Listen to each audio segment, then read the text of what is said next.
Yo, what is up guys, Ghost here, welcome back to another video. So yesterday was the newest test in Battlefield Labs, and as such, as you can expect, a bunch of stuff has leaked out of there. We've got new footage of two new maps in the game, Mira Valley and also Operation Firestorm. There's a really crazy portal mode that was showcased there as well. Well, not showcased, but obviously play tested, but people have leaked it online, as they generally tend to do. So we are going to discuss that here on the channel. Before we get started, as always, if you guys enjoy the content here, don't forget to hit that sub button to stay up to date with everything Battlefield.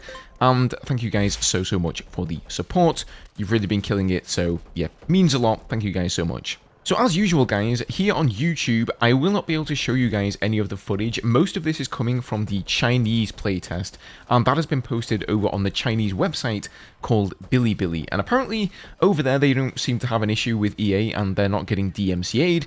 If I show you guys the footage here, I certainly will be DMCA'd, so I'm not going to do that. But what I will do is leave you guys links in the description where you can check it out on Reddit if you want to. Of course, if you don't want spoilers, then well, you probably shouldn't be watching the video. Okay, so let's just jump into it. So the first video is of somebody playing the new map, Mira Valley, and as you can imagine, it is a much larger map. It does remind in certain areas of this desolate wasteland, but it's actually much more colourful and vibrant, yellowy green than you would first imagine. Of course, it is also much larger than the other maps, and you will be happy to know that we have seen footage of jets taking off from a real airstrip. So that does seem to be in the game now. That is really just one of the immersive moments in Battlefield that I missed on Liberation Peak. So really nice to see that it is going to be coming into the other maps. Now, there are two central buildings that he's fighting around here, and they're a little bit like the Empire State parking lot building, for those of you who played that map and you recall. Yeah, I don't know, it's sort of like a building in construction, right? So you don't have any windows to be blown out there, but you do have like the holes in the walls. It's a little bit also like this one that you see here on Sobek City. Now, during this gameplay, the guy does actually bring out the mortar, and I can tell you guys the way it seems to work is that basically you just plant it down on the ground, and then you get a crosshair that appears on the minimap, and that is how you aim with it. It also has an indicator on screen showing you the distance in meters that you are from the target, so it's fairly rudimentary. At the moment, it seems to have infinite ammo, which I think is a big oversight. They definitely do need to fix that. Now, here's a really important thing to note, guys. Over on X, this guy Chell here, he says, "Hey Tigger," that is David Serlin, by the way, "I'm a bit confused. I heard Battlefield 6 was removing the ability for engineers to carry two launchers, but in today's Battlefield Labs, they were back again. Can you clarify? Will this stay for launch, or is it just a labs specific thing?" And as we all know, double launchers, at least Stinger and RPG, was possible in the beta, and now seeing it in labs definitely is cause for concern. But David actually says they will not be possible to combine. It's also something we can tweak and you can change in Portal. It's merely a setting. I hope he means that like they're not going to be possible to combine in like the main game modes, in the main playlists, and not just in Portal, because I feel like they're kind of leaning on Portal a little bit here, saying, oh, if you want to play this way or that way, you can do that, but the main modes are going to have whatever we say, like open weapons. I really hope I'm reading into this and articulating it to you guys correctly and understanding it correctly, that he means we're not getting double launchers in any mode, unless you decide to trigger it on in Portal. So if that is the case, then that's good news. Obviously, anything you see here in these leaks, guys, is subject to change. This is a testing environment for DICE. We also got a little shot of the ladder, the new assault gadget, in action here. And basically, you just bring it up on screen. If it turns grey, you can plant it there. If it's red, you can't.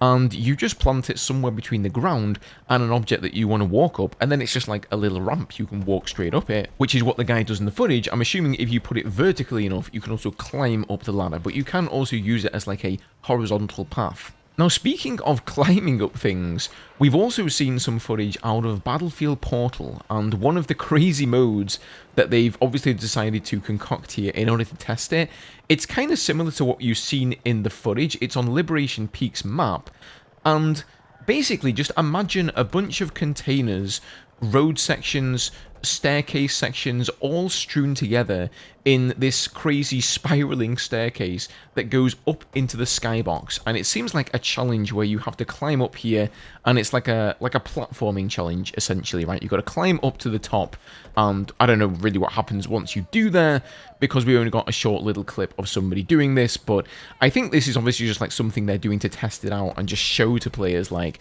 hey, these are some of the things you'll be able to do. It looks really, really crazy. If you're going to go and check out one of the videos in the description, I would actually urge you to go and check out that, because the potential of Portal actually looks pretty wide. I'm actually very excited now, after having witnessed this, to see, you know, just what is going to be possible there. And I think some people in the future could produce some experiences there that will be very entertaining for us. Now, we also saw them playing on Operation Firestorm. Now, you know, this map, I mean, we all know Operation Firestorm, right? This is not going to come as a massive surprise. It pretty much looks like Operation Firestorm. Really, really nice to see this map back again. Although, they also posted some footage of the deployment screen and the size of the map, and it does appear that the map has been shrunk down a little bit. I think the reason for this is because in Battlefield 4's version of the map, there were a lot of areas that were within the bounds of the map that you could go to, but they were basically just like desolate swaths of desert that you couldn't do anything in, right? You would get sniped from there, people could abuse the spawn, like they could snipe into the jet spawn on the runway, and I think that's probably the reason that they've closed it in a little bit. Like the general play area of where the flags are, that is the same, so, you know, no need to worry, guys. But if you were one of those snipers who used to like go to Africa to snipe, I'm not sure you'll be able to go quite as far this time. There is also a new weapon inspection animation back, so somebody showcased this off, and it looks as though basically you just hold down a button, and then you can turn the weapon. I think this used to be in one of the last builds, if I remember correctly, but then it wasn't possible in the beta, but now that seems to be back. We see basically this guy just like twizzling his weapon all over the place, so if you want to look at the right side of the weapon, and the left side of the weapon, almost like underneath the weapon, you can actually just rotate it with your thumbstick or your mouse hand, and do that. Another nice little touch is that when somebody revives you, you now get a prompt to press Q, at least on PC here, in order to thank the player that revived you, so I think that's really nice. And then finally here we also have somebody going through a lot of the options in the game and the weapon loadout. So here I think we can tell most likely how many weapons will be included with the game. At launch, of course, we've been over lists of data mined weapons, but that doesn't necessarily mean that all of those data mined weapons are going to be in at launch. Bear in mind though, it doesn't mean that these ones here, just because they're in labs, they're all going to be there at launch as well. But I can tell you guys, we have 8 assault rifles, we have 6 carbines, we have 8 SMGs, 6 LMGs, 4 DMRs, 3 sniper rifles, and then 3 shotguns. So I think overall, a pretty good smattering of weapons there, a good amount to start with. Not the most I don't think we've ever seen in a Battlefield game before at launch, but certainly a lot more than, what was it, like the 21 that we got in Battlefield 2042. We also got a bit of a look at these subclasses in the game. So as you'll know from playing the beta, there was only one of these subclasses available for each class, and now the other one here has been revealed. We have seen some of these before, just to run over them quickly for you guys. The one we had in the beta for the assault class was of course called Frontliner, and the new one is called Grenadier. And for this one, the first perk at level 0 is to carry more grenades. Level 1 is then called Hardened, resistance to visual impairment effects, which will be flashbangs and things like that. Level 2 is Gadget Reload, reload your gadgets faster, so things like your underbarrel grenade launcher. And then actually the class active ability at the end of the tree is the same for each of the sub-trees, but it seems like they've changed it for the assault class here. So it now says press, well, up on the D-pad and R2, or whatever keybind, it's going to be 6 on PC, I think, to provide nearby squad members with the effects of your adrenaline injector once. You gain these same benefits and can extend the effect by killing enemies. So it sounds like they've removed that like weird kind of spotting wall hacky injector that you got there in the beta, which never seemed to work for me, to be honest, and now it's just your regular adrenaline injector, but it's also going to affect all nearby squad members, presumably then to allow you to like rush into a flag. So for the engineer class, the tree we had in the beta was called anti-armor, and the other one is called combat engineer. At level 0 we have mechanic tree, and this automatically spots nearby mines. Then we have level 1, overheat resistance, vehicle weapons and the repair tool take longer to overheat. And then at level 2 we have vehicle health plus, the health of vehicles you occupy is not restricted by health brackets. So that's probably huge, because I'm assuming it means that the auto repair is now going to go all the way up to 100% instead of just one of those first segments where it stops. As for the class active ability, it remains the same here, it is the power repair. As for the medic class, of course in the beta we had combat medic, and now the other one is called fire support. So level 0 is called fire support. Allies can resupply themselves by interacting with you. That's pretty big.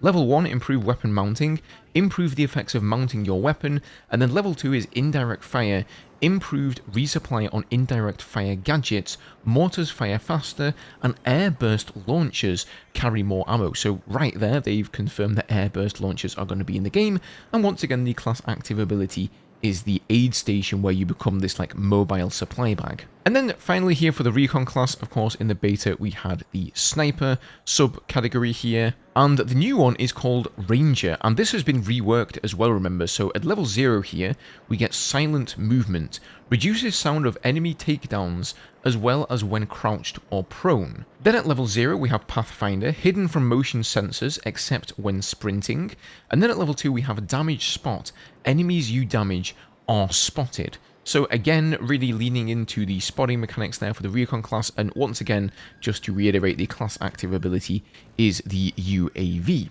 So that's pretty cool. Honestly, I really like what I've seen here so far, particularly Portal, right? Like, I think if you go and check out this leak here, and again, links are going to be in the description. I'm not sure how long these videos are going to last on Reddit, so feel free to check them out if you're interested in that kind of thing when you can.